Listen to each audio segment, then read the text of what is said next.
বাংলাদেশের সামগ্রিক পরিস্থিতি এই মুহূর্তে খুবই খারাপ, দুঃখজনক এবং নৈরাজ্যকর একটা পরিস্থিতির মধ্যে আমরা বিরাজ করছি।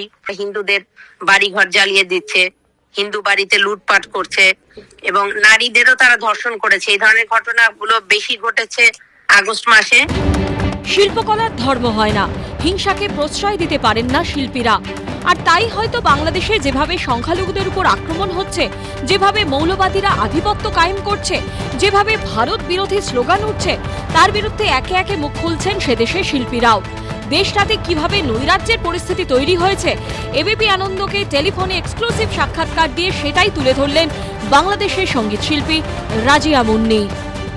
ইসকনের যে সন্ন্যাসী চিন্ময় কৃষ্ণ দাস, তাকে গ্রেফতার করার আমার যেটা মনে হয় যে মূল কারণ একটাই, যে একজন ধর্মীয় গুরুকে গ্রেফতার করার উদ্দেশ্য হচ্ছে যে সম্পূর্ণ সংখ্যালঘু বা হিন্দু সম্প্রদায়ের উপর একটা চাপ সৃষ্টি করা, যে তোমরা আর কোনো ব্যাপারে তোমরা মানে আগ বাড়িয়ে কোনো কিছু করতে যেও না, তোমাদের যারা নেতৃস্থানীয় আছেন তাদেরকে আমরা গ্রেফতার করে অত্যাচার চালাতে পারি। এটা হচ্ছে দমন করার একটা প্রচেষ্টা।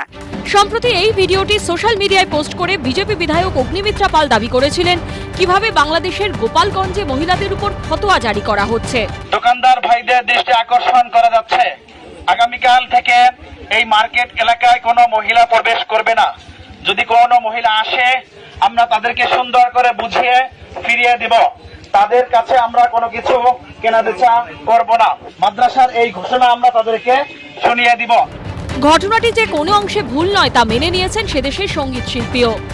সদ্য গোপালগঞ্জে তারা দুদিন আগে যে বাজারে যে প্রচারণা করে এসেছে যে নারীদের কোনো ব্যবহারের জিনিস এবং নারীদের কোনো উপস্থিতি তারা বাজারে মেনে নিবে না, এই ধরনের কার্যকলাপ, এবং ঢাকা বিশ্ববিদ্যালয়েও তারা এর আগে একটা সমাবেশ করে, আরো আগে, সেটা আরো মাসখানেক আগের কথা, তারা বলেছে যে মেয়েদেরকে হেজাব পরতে হবে এবং যারা হলে থাকে যেসব মেয়েরা, তারা অনেক সময় জিন্স বা ওয়েস্টার্ন পোশাক পরে বের হয়, সেগুলো তারা পরতে পারবে না। মুক্তিযোদ্ধার পরিবারের সদস্য রাজিয়া মুন্নি, তাই পাকিস্তানের কবল থেকে কিভাবে ভারত তাদের রক্ষা করেছিল তা খুব ভালো করে উপলব্ধি করেন বাংলাদেশের এই সঙ্গীত শিল্পী। এমনকি আজ যখন দেশের বিভিন্ন জায়গায় ভারতের পতাকার অবমাননা করা হয় তা দেখেও চুপ থাকতে পারেননি তিনি। রাজিয়া মুন্নির পরিষ্কার দাবি, বাংলাদেশের বর্তমান পরিস্থিতির পেছনে পাকিস্তানের ইন্ধন রয়েছে। পাকিস্তানের ইন্ধন 16 আনা আছে এবং পাকিস্তানের একটি যে আমাদের দেশে তারা অত্যাচার চালিয়েছে, গণহত্যা করেছে 1971-এর 25শে মার্চ থেকে শুরু করে, তখন ভারত আমাদের সহযোগিতা করেছে। ভারতের সহযোগিতায় আমাদের মুক্তিযোদ্ধারা এই দেশকে স্বাধীন করেছে। ভারতীয় পতাকাকে তারা পদদলিত করেছে।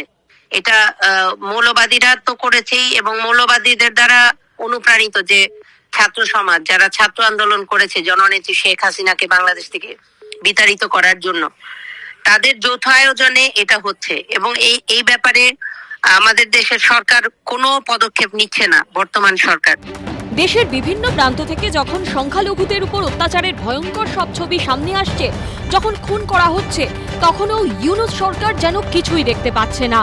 মোহাম্মদ ইউনূস কি মৌলবাদী ও পাকিস্তানের এতটাই খপ্পরে পড়ে গেছেন যে ফরহাদ মাজাহার কিংবা রাজিয়া মুন্নির মতো মুসলিম শিল্পী বুদ্ধিজীবীদের কথাও তিনি উপেক্ষা করছেন? এভাবে কি বাংলাদেশকে মোল্লাতন্ত্রের অন্ধকারে ফেলে দিতে চাইছেন মোহাম্মদ ইউনূস ও তার সহযোগী ছাত্র নেতারা?